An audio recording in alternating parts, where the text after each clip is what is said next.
physical intimacy comes in a broad spectrum of representation when it comes to romance anime. Being a genre entirely about relationships between two people, it's inevitable that it would play a big role in the stories. But the extent to which it does varies wildly from show to show. Stuff like holding hands and hugging is basically in every romance anime. But I feel like a first kiss is far from guaranteed in the first season of any given series, or even further beyond that. What we're here to talk about today, though, is the role that sex plays in romance anime. Sorry, that's what I wanted to start with, but I wasn't sure that YouTube ad filters would love leading a video with it. Sex is really pick and choose when it comes to whether or not a romance series wants to include it. And honestly, that's more than fine. Considering that 90% of these shows are about high schoolers, it totally makes sense that physical intimacy would have a role in some stories and not others. This is not a video where a 28-year-old man complains that there isn't enough sex in anime.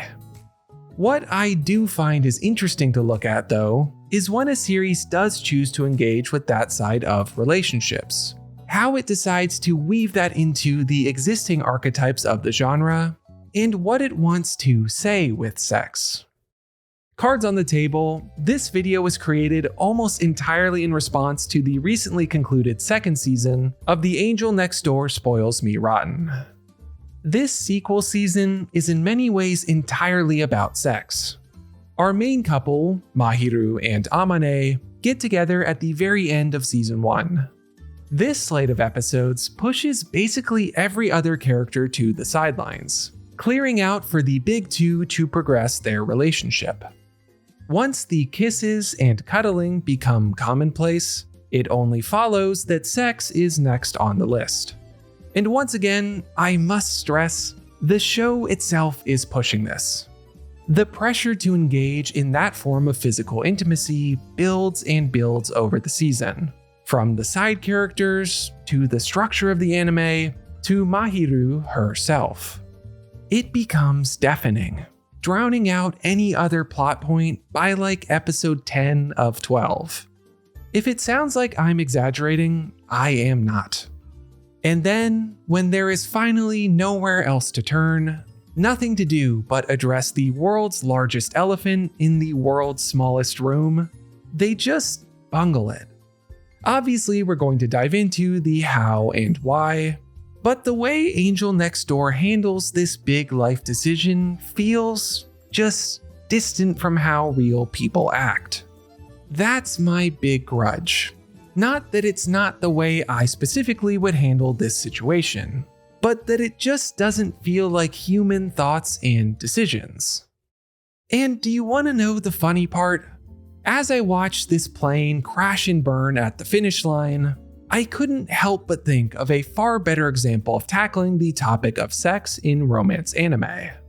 It comes from none other than Kaguya-sama Love is War. Yeah, the rom-com defined by its ridiculous over-the-topness had, in its recent TV special, one of the more tasteful and charming and relatable handlings of physical intimacy that I can remember. The best part is that I think this is a particularly apt comparison. Similar age characters, same overarching genre of anime, released at similar times. So let's make that comparison. Look at what I think didn't work about Angel Next Door's handling of sex, and why Love is War's approach felt far more interesting and thoughtful. This is a difficult topic to handle tastefully, so I love the idea of looking at this specific example to pull out what resonates and what feels a bit off the mark.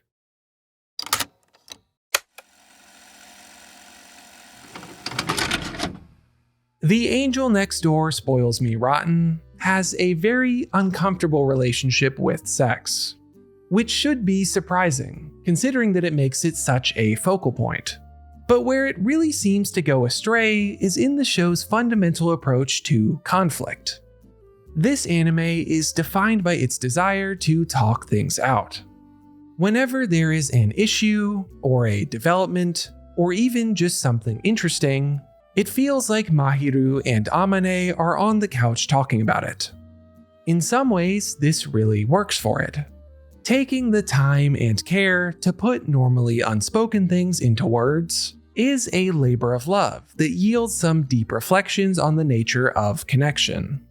Part of why I enjoyed Season 1 as much as I did is because it walked you through why Amane and Mahiru like each other, didn't rest back on the more nebulous cushions of sparks or fate.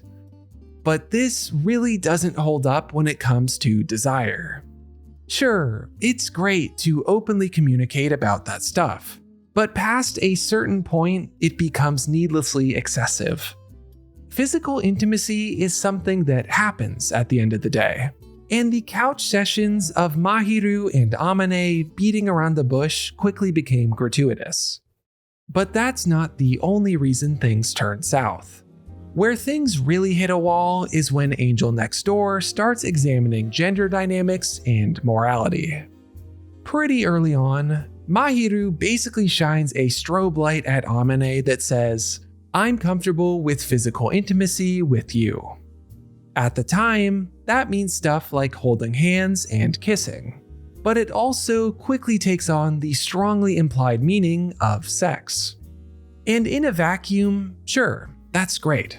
I'm all for a female character being more open with her desires. Amane, though, is a hot mess.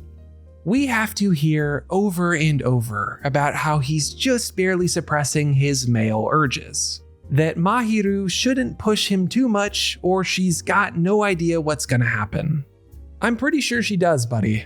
She's been asking your best friend's girlfriend how to sleep with you for months. I just can't buy into this idea that young men are ticking time bombs. It feels so hilariously detached from reality. Like, sure, I was a teenager. The hormones are raging. But it's not like you're a gremlin being fed after midnight. What I dislike the most about this is how weird it makes the relationship between our main two.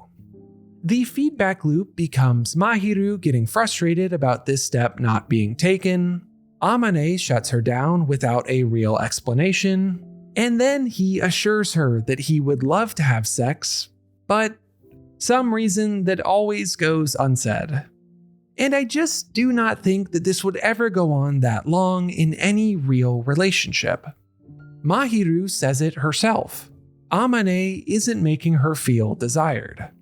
That's a real, adult intimacy issue, laid out in plain speech. And though Amane assures her that he does in fact want to be intimate, that's not good enough. That's the long and short of it. In a real-life scenario, repeated words of affirmation I just don't think are solving that issue, and it breaks the immersion of the story. This repeats for the whole season, until a breaking point is finally reached in episode 10. Amane and Mahiru spend the night together, bathe together, and Mahiru removes the last shred of nuance. She asks Amane to be with her in the way that she wants, uses the word wish to describe that desire. And Amane says that he would love to, but he's not old enough to take responsibility. That he's worried she might get hurt if something happened. What? What does that mean? Is he worried she might get pregnant and hurt in air quotes by that? Is he afraid he's going to turn into an animal and maul her? First of all, these kids basically live alone together. If they can manage that, I'm sure they can figure out a way to avoid pregnancy. But beyond that, what is this? I do not understand it, truly, and that may be the most damning thing I can say about it. Romance should speak to the soul. I think that's what makes it so special when it's great. This is like receiving an alien language from AM radio. Oh, and Amane's solution is to marry Mahiru, because of course it is. And his parents, who have been a very nice voice of reason to this point, of course they're thrilled. It's not that a story about two teens wanting to wait until marriage is wrong or lesser than some other story. It's that it doesn't feel like that's what is going on. Mahiru has made it abundantly clear that she's ready to take that next step, and Amane is stonewalling her while planning marriage and keeping her alone in the dark about it. In what world is this a healthy relationship? For as much talking as they do in this series, this is a glaring blind spot. The biggest shame is that it feels like a firm detachment from reality, tied up in preconceived notions of how teens and men and women and couples should act. Enter Kaguya-sama Love is War Stairway to Adulthood. For a series that took 3 full seasons for a confession, reaching physical intimacy at all seemed like a long shot. But in this small anthology TV special, it tackled that issue. And it did it with humor, care, and a thoughtfulness that rang clearly of truth. What it got perfectly and built everything else off of was the awkwardness, especially in those teenage years, of any kind of intimacy. The way that Miyuki and Kaguya stumble into suggestive comments and situations, and then furiously try to backpedal out of them is very charming. But they never fully pull away, and there's a powerful observation buried in there.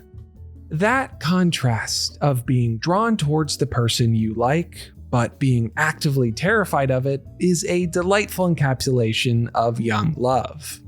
Kaguya and Miyuki may not be as eloquent as Mahiru and Amane, but they are far better at saying what they want. Even with its bumps, the whole scene just flows, because of course it does. These are two teens who like each other and want to be together. Does it get any simpler than that? And then the show just starts laying on the hilarious relatable content. Miyuki's dad picking up on what's going on and giving them space is definitely not a universal experience, but the parental radar for this sort of stuff is stock standard. A reference to blowing a condom up and tossing it around is something I never thought I'd see, but it is a wonderful inclusion. Kaguya's dueling worries about having condoms just in case, but afraid she'll seem overly prepared or eager is more comedy gold. And then, when it comes to the actual intimacy, I think it knocks it out of the park. It doesn't shy away from what's going on. And when there's a sign that Kaguya may not be comfortable, Miyuki instantly pulls away to reassess. For a show that has these wacky and wild characters, moments like these are when they feel the most like normal people. Angel Next Door suffers from the opposite, where those moments of intimacy are where they feel the least like anything real. The piece de resistance for Love is War, though, is that after a wonderful conversation about deciding to wait to have sex, of course they go ahead and do it. This is partially played for laughs, but it also has a nice nugget of truth.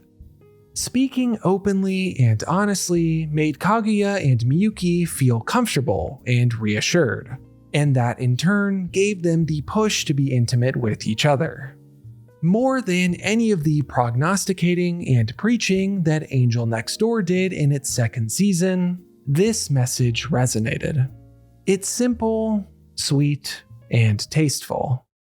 The Angel Next Door Spoils Me Rotten and Kaguya-sama Love is War both tackle the issue of sex in their main relationships, but to wildly different ends in my opinion. One couple chose ultimately to wait, and the other had sex, but that's not why I feel they're distinct. Angel Next Door felt like it wanted to say a lot, but didn't quite know what it wanted to say. At the end of its rambling, it left its two leads a little out to dry, reduced to one of them almost begging for intimacy, while the other ascribes to some greater idea of how things should go. Love is War took a more succinct and relatable approach, embracing the stuttering nature of young love and how something like sex intersects with that. The difference is stark, but I think informative. I hope that you feel that I handled it tastefully. And if you agree or think I'm way off the mark, let me know below. I'll reply to as many comments as I can. And that ends today's episode of Split Screen. It's been a while since I last made a video in this series, but as you can tell, I was quite passionate about this one. I think this is easily the longest video I've made about one concise topic. If you enjoyed and like video essays about romance, anime, and romance anime, liking and subscribing helps a ton, as does hitting the hype button on the mobile app. I'm Slam Anime, and I'll see you next time.